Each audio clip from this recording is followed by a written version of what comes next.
School സമയങ്ങളിൽ tipper പോലെയുള്ള വാഹനങ്ങൾ നിരത്തിലിറങ്ങി ഓടുന്നതിന് നിയന്ത്രണങ്ങളുള്ള കാര്യം നമുക്കെല്ലാം അറിയാവുന്നതാണല്ലോ. ബന്ധപ്പെട്ട ജില്ലകളിലെ കളക്ടർമാർ അല്ലെങ്കിൽ പോലീസ് അധികാരികൾ ഏർപ്പെടുത്തിയിട്ടുള്ള ഒരു സമയ ക്രമീകരണമാണത്. രാവിലെയും വൈകിട്ടുമായി ഏകദേശം 3-4 മണിക്കൂറോളം അതുവഴി ടിപ്പർ വാഹനങ്ങൾക്ക് ഓടുന്നതിൽ നഷ്ടം വന്നിട്ടുണ്ട് എന്നുള്ളതാണ് സത്യം. എന്താണ് ഇതിനുള്ള കാരണം? പണ്ടൊരു ഗ്രാനൈറ്റ്സ് കമ്പനി പോലീസുമായി 2011 നടത്തിയ കേസിൻ്റെ അടിസ്ഥാനത്തിലാണ് സുരക്ഷയുടെ ഭാഗമായി സ്കൂൾ സമയങ്ങളിൽ ടിപ്പറുകൾക്ക് നിയന്ത്രണം ഏർപ്പെടുത്തിയിട്ടുള്ളത്. അതായത് ബാക്കിലെ ലോഡ് തട്ടുന്നതിന് വേണ്ടിയിട്ടുള്ള ടിപ്പിംഗ് മെക്കാനിസം ഘടിപ്പിച്ചിട്ടുള്ള വാഹനങ്ങൾ സ്കൂൾ സമയങ്ങളിൽ ഓടാൻ പാടില്ല എന്നായിരുന്നു കോടതിയുടെ ഉത്തരവ്. വീണ്ടും ഹൈക്കോടതിയിൽ 2022 അപ്പീലിന് പോയപ്പോഴും ഇതേ വാദം ശരിവെക്കുകയാണ് ചെയ്തത്.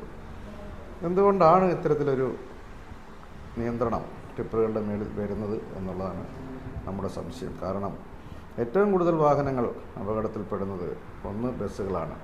ബസ്സുകൾ വർഷത്തിൽ ഏകദേശം 1000-ഓളം മരണങ്ങൾ ഉണ്ടാക്കുമ്പോൾ ടിപ്പറുകൾ ഏകദേശം 90-ഓളം അപകടങ്ങൾ മാത്രമാണ് ശരാശരിയായി കഴിഞ്ഞ 10 വർഷക്കാലമായി ഉണ്ടാക്കിയിട്ടുള്ളത് എന്നുള്ളതാണ് സത്യം.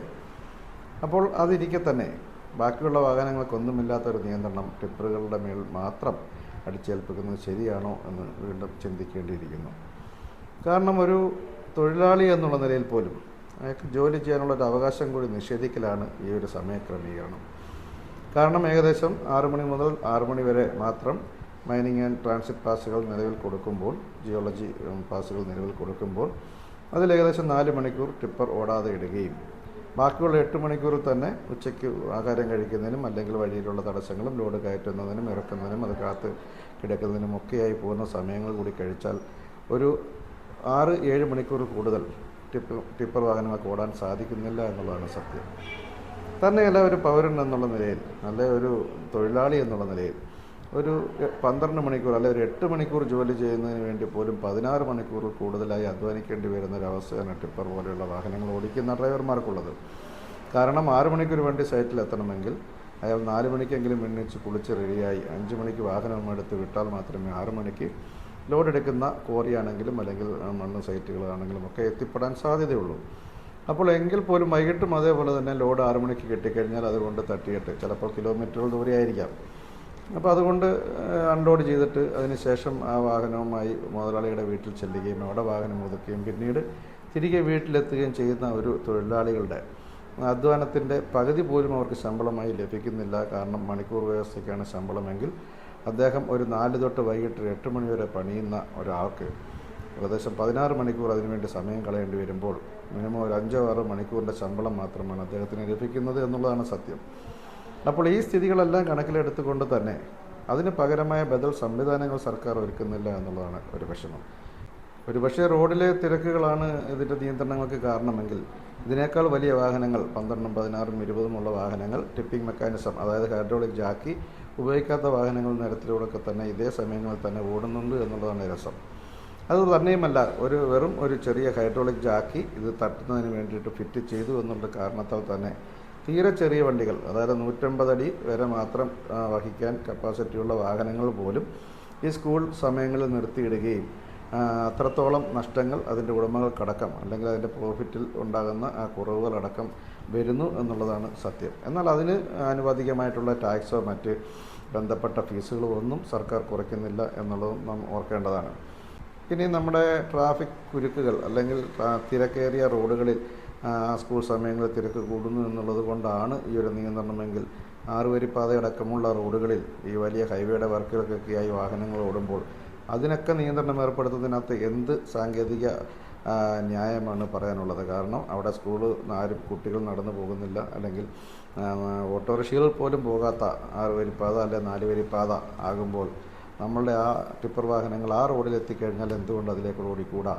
തന്നെയുമല്ല, വാഹനങ്ങളെ പോകാത്ത അല്ലെ സ്കൂളുകളുടെ പരിസരത്ത് എങ്ങുമല്ലാത്ത സൈറ്റുകളിൽ പോലും ഇത്തരം വാഹനങ്ങൾ ഓടുമ്പോൾ പോലീസോ അല്ലെങ്കിൽ ബന്ധപ്പെട്ട ആളുകളോ വന്നാൽ സ്കൂൾ ടൈമിൽ ഓടുന്നു എന്ന ന്യായം പറഞ്ഞ് വാഹനം കസ്റ്റഡിയിലെടുക്കുന്ന പതിവാണ്.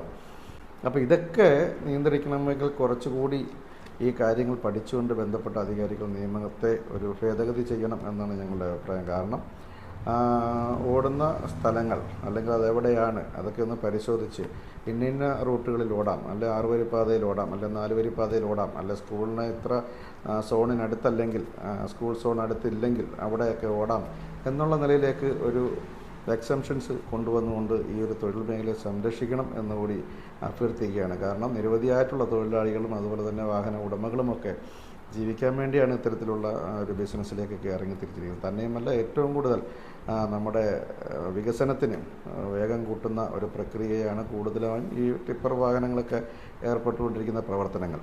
അപ്പോൾ അതുകൊണ്ട് അതിനെയൊക്കെ ആ ഒരു കാര്യത്തിൽ വീക്ഷിച്ചുകൊണ്ട് ഒന്നുകിൽ അവർക്ക് പ്രത്യേകമായ ട്രാക്ക് കൊടുത്തുകൊണ്ട് ആ ട്രാക്കിലൂടെ ഓടാനുള്ള അനുമതി നൽകണം. തെറ്റ് ചെയ്യുന്ന ഡ്രൈവർമാരെ കണ്ടെത്തി അവർക്ക് വേണ്ട ശിക്ഷാ നടപടികൾ നൽകുക, ലൈസൻസ് അടക്കം വേണമെങ്കിൽ കട്ട് ചെയ്യുക, തുടർന്നുള്ള നടപടികളിലേക്ക് പോവുക എന്നതൊക്കെ എല്ലാ മേഖലയിലും സ്വീകരിക്കാവുന്ന കാര്യങ്ങളാണ്. അപ്പോൾ അതിന് വരെ ഒരു വാഹനം മൊത്തത്തിൽ നിർത്തിയിടുക എന്ന് പറയുന്നത് ശരിയായൊരു പ്രവണതയല്ല എന്നുള്ള കാര്യം ഉറപ്പിക്കുകയാണ്. ഒരുപക്ഷെ ഏറ്റവും കൂടുതൽ എക്സ്പീരിയൻസ് കുറഞ്ഞ ആളുകൾ വാഹനം ഓടിക്കുന്നത് സ്കൂൾ ബസ്സുകളാണ് എന്നുള്ള കാര്യം കൂടി ശ്രദ്ധിക്കുക. ഒപ്പം പ്രായമായി റിട്ടയർഡായിട്ടുള്ള ആളുകൾ, അവർക്ക് ശാരീരികമായി കാഴ്ചയ്ക്കോ അല്ലെങ്കിൽ മറ്റെന്തെങ്കിലുമോ പെട്ടെന്ന് ബ്രേക്ക് ചെയ്യുന്നതിനോ ഒക്കെ സാഹചര്യങ്ങൾ കുറവുള്ള ആളുകളാണ്. ഞാൻ അവരെ കുറ്റപ്പെടുത്തുകയല്ല, അവർ ജീവിക്കാൻ വേണ്ടി ഇറങ്ങിയിട്ടുള്ളതാണ്. എങ്കിൽ പോലും അത്തരത്തിലൊക്കെ ഉള്ള ആളുകളാണ് സ്കൂൾ ബസ്സുകൾ പോലും കൈകാര്യം ചെയ്യുന്നത്. അപ്പം അങ്ങനെ എല്ലാ മേഖലയിലും ശ്രദ്ധിക്കേണ്ട കാര്യങ്ങൾ ശ്രദ്ധിക്കുകയും അതിൻ്റെ അടക്കം ഫിറ്റ്നസ്സുകളൊക്കെ ശ്രദ്ധിച്ചാൽ മാത്രമേ അപകടത്തിൻ്റെ നിരക്ക് കുറയുകയുള്ളൂ എന്നുള്ളതാണ്. അപകടങ്ങളുടെ എണ്ണത്തിൻ്റെ കാര്യത്തിൽ ഏകദേശം 7ാം സ്ഥാനത്ത് മാത്രമേ ടിപ്പർ വാഹനങ്ങളുള്ളൂ എന്നുള്ളതാണ് അതിനേക്കാൾ രസം. കാരണം ഒന്നാമത് ബസ്സുകളും, രണ്ടാമത് 4 വീലറുകളും, കാറുകളും, ബൈക്കുകളും ഒക്കെ കഴിഞ്ഞതിന് ശേഷമാണ് ടിപ്പർ വാഹനങ്ങളുള്ളത്. അപ്പോൾ ടിപ്പറിനെ ന്യായീകരിക്കുകയല്ല, എങ്കിൽ തന്നെ ഇത്തരത്തിലുള്ള നിജസ്ഥിതികൾ അല്ലെങ്കിൽ സ്ഥിതിവിവര കണക്കുകളൊക്കെ നിലവിലിരിക്കെ ഒരു പ്രത്യേക നിയമം കൊണ്ടുവന്നുകൊണ്ട് ഒരു പ്രത്യേക വാഹനങ്ങൾ മാത്രം നിർത്തിയിടുക എന്ന് പറയുന്നത് ശരിയായ ഒരു രീതിയല്ല. തന്നെയുമല്ല, ഇപ്പോൾ ഈ JCB പോലുള്ള വാഹനങ്ങൾ അതിനകത്ത് ഹൈഡ്രോളിക് ജാക്കി ഉണ്ട് എന്നുള്ള കാരണത്താൽ പലയിടത്തും പോലീസ് ഉദ്യോഗസ്ഥരടക്കം ഈ സ്കൂൾ സമയങ്ങളിൽ റോഡിലൂടെ വാഹനം ഓടുമ്പോൾ പിടിക്കുകയും ഫൈൻ ചുമത്തുകയൊക്കെ ചെയ്യുന്ന നില വരെ എത്തിയിട്ടുണ്ട്. അപ്പോൾ ഇതെന്തിനു വേണ്ടിയിട്ടാണ് ഈ നിയമം?